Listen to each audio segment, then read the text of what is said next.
While Dylan's over there pondering if Keaton's quote is from The Acolyte, his favorite TV show, or not, we're going to jump into our second book this week, The Answer Man.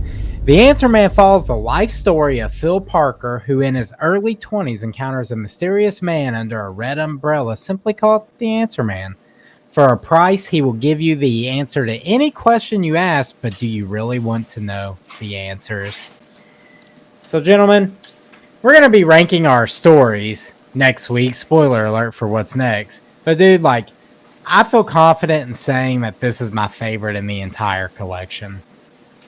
Same. By far my favorite. Wow. Yeah, most Stephen King. Yeah, I really enjoyed it. It was definitely a change of pace from some of the other ones, so I thought it was really good. Yeah, sweet, dude. So this story starts with our protagonist, Phil, graduating college from Harvard. He's beginning his life after college with his fiancée, Sally Ann, and he's trying to make his first major life decision. Does he start practicing law at his family's prestigious law firm in the city of Boston, or does he start his own practice in the small town with a population of 2,000, Curry? Phil has this gut feeling Curry's going to explode one day, and he loves that town. So he takes a weekend to ponder and return home. And on his return home, he spots a sign that says The Answer Man, 2 miles. And he thinks nothing of it. And then he sees another sign, and he's like, okay, what is this Answer Man? And that's where he spots the roadside stall. To prove the Answer Man is legit, he answers Phil's question about his mother's maiden name, and then a couple more. There's no possible way in 1937, decades before Google exists, that someone would know these answers. So, for 5 minutes, for $25, the Answer Man answers his questions. And I thought this was a pretty cool lead into this story. Yeah. And I like how he gives him some questions for free. He's like 2 answers for free. And then he starts out with some common questions. And he's like, no, that's an impotent question. You get 1 more. I'll be generous. And he has the caveat that you can't ask him anything, should I do this? Yeah. Is what he says. He's not like a fortune teller. What I found interesting is because you get these questions about the future, is him hearing that this is what he's going to do, influencing his decision to do that in the future. That's every time I think about future, that's what I think of. But I also found I looked up just kind of some more stuff about it, and I did a quickie on it, and quick wiki, and a quick wiki, and on it shows the conversion. So $25 back then is $530. Now. Man, that was yeah. So you can imagine. For only 5 minutes, $530. And you could ask him any questions you wanted to ask, right? Yeah. Yeah. And he didn't put a limit on it, but I was surprised that he didn't start shooting off a bunch of questions. He was really taking his time, but he didn't ask a lot of important questions at first. It was I believe he was the way he didn't get a lot of questions in because he was looking for life advice, and he was trying to phrase it in a way that it was almost like a game of chess. Mm-hmm. He's trying to trick the Answer Man into giving him the answers to the advice that he sought out over the weekend, but he can't flat out ask it. So he's trying to figure out how to phrase it in this way. So he's he ends up yeah, you're going to marry, will I marry Sally Ann? Yeah, you'll marry Sally Ann. You guys are going to be happy. Are we going to live in Curry? That's him hey, if I open this, is it going to be fine? He's yeah, dude, you guys are going to stay in Curry and you're going to be happy in Curry. And he's but also you're going to fight. He's there's a war coming up. And he's yep, you're going to fight in that war. And he said, well, I'll be hurt. He goes, nope, you won't be hurt. And then he starts thinking, wait a minute, dude, there's more things that can happen to be hurt in war. Am I going to die in war? And the Answer Man kind of gives him a one-off. He's look, dude, for free, you're going to come back safe from the war. Yeah. All right. So then Phil blacks out and ends up back in his car, and he's wondering if he kind of hallucinated the whole thing. But as you continue reading the story, the predictions come true. Phil marries Sally. He opens his practice in Curry. He builds that place from the ground up. He becomes a reputable lawyer. And then Pearl Harbor's attacked, and Phil goes off to fight in the war. And not only does he fight in the war, he like leads an important ambush to sway the Battle of Inwatok.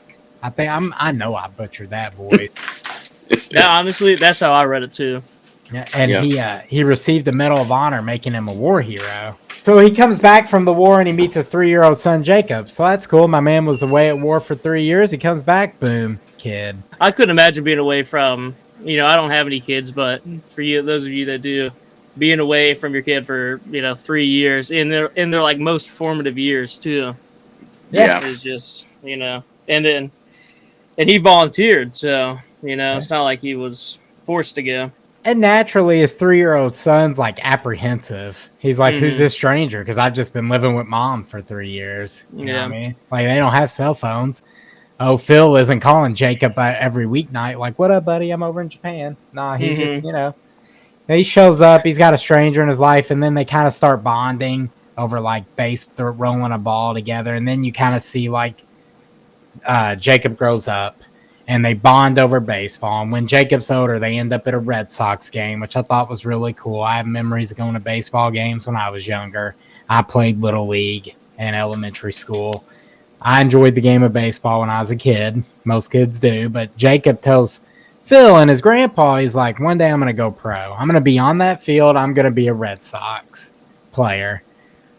And shortly after, we get like a time jump to 1951, and Phil encounters the Answer Man for the second time in the story. Only this time, the price is doubled to $50. Oh, the time lowered to 3 minutes, and he made a remark that not even magic escapes inflation. Yeah, and wasn't this weren't they talking about French papers and stuff at the beginning, like with the wife and everything? And he had to go out of town to buy them and everything, so that way it didn't look bad. Yeah, he was talking about French papers early in the book because they were trying not to get pregnant. Not to get pregnant and everything because his in-laws didn't like him and everything. And French papers is slang, for those of you that don't know, for condoms. Rubbers. Yeah, essentially. And then over in France, they actually had their own slang for condoms. It was called an English coat. Or a raincoat, I believe. I'm rusty on my condom slang. I'm sorry, everyone. Oh my god! No, actually, I was actually going to leave French papers alone, but Daniel brought it up. I think that's a great. I think being rusty on those names is a great thing. Yeah. I have kids. I haven't had to use. All right. Anyway, we're moving on. That derailed. So. What did you guys think of the second time he ran into the Answer Man? Where do you think the story was going to go here? Because I thought it was cool. The Answer Man didn't age. So he sees him, all these years have passed, but he still looks mid-40s, salt and pepper hair. That's when you can kind of be like, okay, this is some supernatural stuff going on. It's not just coincidence. Mm-hmm. Definitely. And I even think it, doesn't the Answer Man, explain it like this is like a different part of reality because people are going by and they don't even see them there. Never mind. Yeah. They're located in some special fold of reality, he says, and because they were outside his son's school and his son was walking by and everything with his friend. Yeah. Well, the Answer Man, or if you had a thought on the reality, go ahead, dude. Justin can edit. Well, I don't got a thought on the reality. It was just I was going to keep going. Oh, keep going, dude. Yeah, okay. I was just going to say, this is a kind of a different from the first time, and the second time. The first time, it was these prosperity things, good things going to happen, and now around the second time, it's you shouldn't run for the Senate. Your son isn't going to play baseball. And it kind of is a switch. The first time it was good stuff. This time I realized it was more, stuff you didn't want to hear. We went from an optimistic outlook to a very pessimistic, bleak view of the future, and Phil had to kind of move on and be like, well, everything he told me the first time came true. What's going to happen here? And he begins having this existential dread, oh no, something's going to happen to my son. This kid loves baseball. What could possibly make him not love baseball? He said he's not even going to play in high school. So here Stephen King gives us a pretty awesome red herring. He brings a TV home. And his son becomes obsessed with TV. And it's actually, to me, it was kind of a neat commentary on today's society with screens in general. Everyone's on a screen all the time, and everyone gets absorbed in what they're watching on their screens. That's what happened to Jacob. He just gets obsessed with TV. He starts watching westerns, movies, and slowly Jacob quits asking like his dad, "Hey, I don't want to play baseball. I want to watch these new shows." And that's a battle parents like I have it in 2024, like being like, "Hey guys, let's go hoop." Or no, I'm playing a game with my friend. It's like, well, you could play that when you get back, but we're gonna go outside for a little bit. Like I have that battle today. My man's having it in the 50s. So Phil kind of chalks up the answer man's answers about his son's lack of like not playing baseball. He just loses interest in the sport. And I thought that was a clever twist away from like something tragic happening. Mm-hmm. Yeah. And it was talking about him like wanting to write westerns and stuff like that, and like maybe he's gonna go the way of an author and all of this. Like he'll still be successful, but it just won't be with baseball. Which, look, when kids are that age, like they play 5 different sports, and you have no idea what they're gonna stick with. And to be like, well, he's not gonna play baseball, he might do something else with his life, and then all of a sudden, boom, you have him hanging out with his buddies and his nose is bleeding, and then you're just like, here's the other shoe where it's gonna That's where it's like, yeah, he got me with the TV, man. He led me astray. I'm like, this is Cozy King's back. I'm good. We're cozy. And then it's not cozy because now, like you said, the kid had the nosebleed. Okay, they take him to the doctor. Well, guess what? Kid has leukemia. Boom, dead. See ya. And he dies like pretty quick too, you know. Quick. Yeah. And how he was 10, wasn't he? 10 years old. 10 when he died, yeah. So not playing baseball in high school, that's for sure. No, he's not, dude. That one hurt me because I really thought the TV was the thing leading it astray, and that hurt. And then his wife, like, she let herself go. Alcohol. I mean, alcoholism and just. Yeah, she goes into like a Great Depression. Man, it's one sadly Phil's not able to pull his wife out of. She becomes an alcoholic, and eventually it leads to her own death in a car crash. She drives home drunk from the bar one day, and she doesn't hurt anyone else. She kills herself. So then Phil is now left all by himself. And he's starting to wonder, like, if the Answer Man was a figment of his imagination.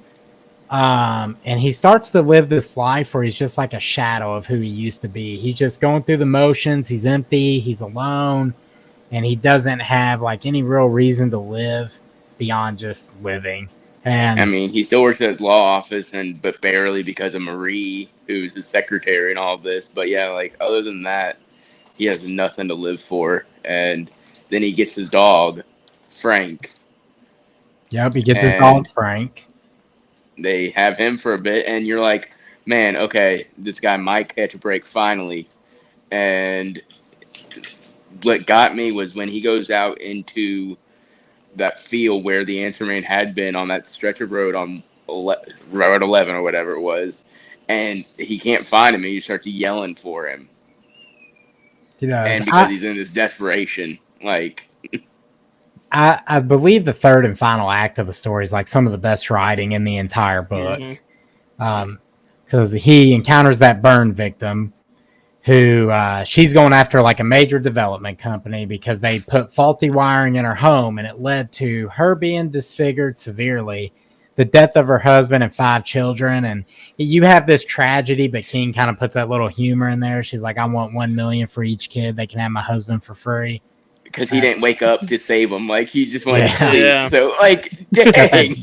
You got that dark humor in there. So, like, the case kind of brings Phil back to life, and it gives him purpose again. For the first time since the death of his wife, he feels something. And he's like, you know what, man?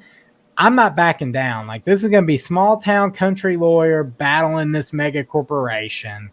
And it's a very long, arduous process. The burn victim herself actually ends up passing away during the battle. So he finds one of her brothers. Brother-in-law. Yeah, he's like, dude, you don't have to do anything. I want these dudes to pay, and you're going to walk away with some money because I want to fight this case. So he comes on.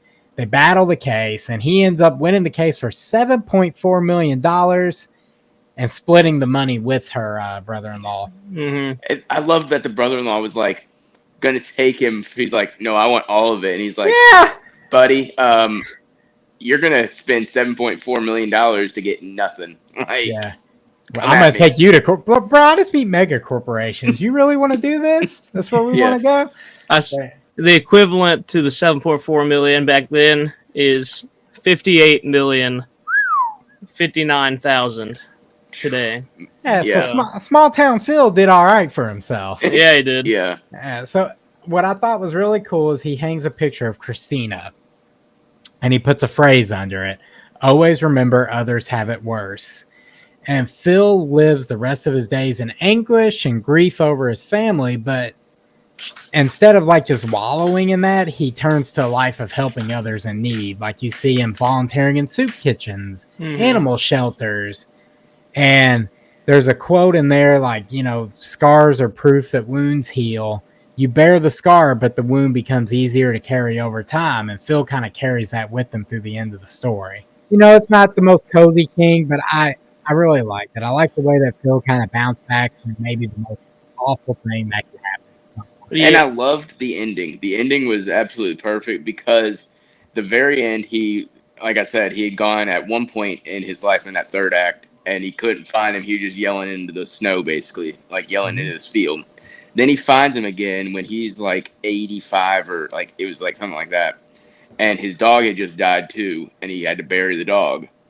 And but he imagined the dog with him still because the dog always rode with him for the past 12 years. So he goes there and he gets these answers of, okay, so where do we go? Is there some place where we go when we die? Like, is this it? And the answer man, literally, I loved how King did this, where King has always been very ambiguous with, is there an afterlife? Is there a heaven, a hell? And in this story, he literally says, no, there is an afterlife. There is a heaven. There is a hell. Like, there are these things, and you will see your family again, basically. And I thought that was very interesting of King to kind of accept that religious side of things. Like, okay, there is this afterlife of everything going to be there, because he's never been very on the head of it. And I thought that was really interesting. And then when Phil gets back in his truck and he's like talking to his dog who's not really there, and then he just drives off. Like, it was really cozy. It really, when you have like Pet Sematary, very dark, depressing the entire way through, and there's not really a redemption factor to it. It is just, okay, this is bleak. It's a bleak book. And this really kind of made peace with that and kind of like put a nice bow on things of, hey, you get that happy ending maybe, rather than this is terrible. Yeah, you can see a lot of from the beginning. You can see just like the roller coaster of emotions that Phil goes through, and it has really high highs and then also some really low lows, which is just throughout the story, just seeing how Phil reacts to all these situations and the desperation he has, and those worst of the worst moments, and the joy he has in the best moments is just a great. Stephen King did a great job just navigating, what can happen in your life. Yeah, and then the Answer Man really reminded me of Needful Things. Have you all read Needful Things? I have not. It's a great one. Basically, it's a small town where this antique shop pops up, and you walk in, and the owner has whatever you possibly couldn't want. Like, he has the thing that you wanted, and you buy it, but things start going bad or whatever. So, but it was this mysterious kind of guy, this proprietor, and that reminded me of the Answer Man. Like, he popped up when you needed him, and it was like very reminiscent of this mysterious guy, and then he just disappears. Before we jump into the lightning round, I'm just gonna echo you and Keaton, and this story actually like stuck with me in a way none of the other stories from the collection had. Like, I love it as a closer to this book. I consider this was a fantastic short story collection, but I thought about this one long after I finished reading it. I think it was a sad story, but touching in the best way. It wasn't the coziest King story, but it was like a tale of suffering, great loss, and how you choose to live on afterwards. Mm-hmm. So for me, I'm going to give this one a straight up, just a 10-10. I'm putting a number on it. Yeah. It was the perfect closer to this book. And let's jump into the lightning round, boys. If you encountered the Answer Man, what would you ask the Answer Man? And first, Keaton gave us the inflation. Are you paying the price to ask these questions? I don't know if I'm paying the price. I don't know. $500 for in our money for 5 minutes of answers, and this dude could be joshing me. I don't know. I'd pay $500 for 5 minutes of. I can ask as many questions as I want. You But can find don't- out if Star Wars is going to survive the Disney era. He's hooked. He's already hooked now. Yeah, I mean, I'm probably going to do it because it's kind of a double-edged sword like Phil saw. Like, he kind of got the answers he didn't really want about his son. Who wouldn't want to be curious about their kids and how they're going to turn out in life? So I'd probably roll that risky dice there. What about you, Dan? I definitely would. I mean, I would ask things like, how many kids am I going to have? Like, things like that. Like, because he never said, should you or whatever, but you can ask straight, direct questions of, hey, is this going to happen? Is this going to happen? Like, and it'd be interesting to know, not when I'm going to die, because then, like, you're going to delay your life, but I would definitely go for it. And one of my first questions would be, hey, is my offspring going to be successful or something like that? Like, For sure. So if you guys had knowledge of a future event, would it change how you lived your life or acted out a specific situation? Like an example from the book. Bill gets the knowledge he's going to survive World War II, and it's one of my favorite scenes. Like, the dude turns into Rambo. He's over here, like, charging dudes with machine guns, knifing them in the neck, taking the machine gun, like, blasting all these dudes. They're describing bullets whizzing by him and, like, clipping his pants and stuff. I'm like, come on, dude. He's got plot armor. So, like, That's exactly what it is. like, is Phil doing this without that knowledge? Or do you No, think? definitely no. not. So I think if I had knowledge of future events, it would affect how I live my life for sure. Like, if I'm I- being a lot more bold, that's for sure. Oh man, if I had like a slam dunk that something good was gonna happen, oh man, we're chilling. But then again, what I wouldn't want to know future events, because if it's a bad thing, like, oh, you're going to die at this time or whatever, you're going to live your life in such fear of that event, and it'll alter how you actually do things because you're going to try to avoid that. And that's my thing of, if you have knowledge of future events, even good or bad, you're going to try to alter it in that way. And who says that by you trying to change it isn't going to change it differently? I see. I love stuff like this. This is what I love. That's why I like time travel. I like stories where people go back in time and one little pebble messes up the flow of things. That's what's up. Dylan, what about you, man?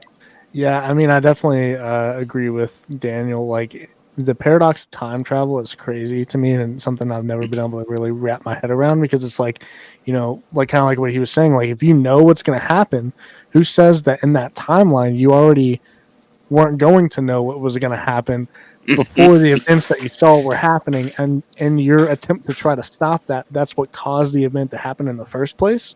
So it's like, it kind of goes, it's it's crazy. So I personally probably would not do anything different. Really, I don't know if you can. I feel like you have to. You know, once you know it, you can't be. You can't not act differently. You know. Yeah, it's just gonna play out, man. That's what's up. All right, guys, let's do 3 words to close this one out. Kiwi. Ask me anything. Nice. Defrost. Go to Keaton really quick. I'm thinking. Not we Keaton, Dylan, we did. Ask me anything. I don't know. I'm coming up with a blank right now. Cozy King returns. Keaton's was Dylan? the best, dude. Yeah. Dylan, did you read the book? Oh, that's all we have for the answer, man.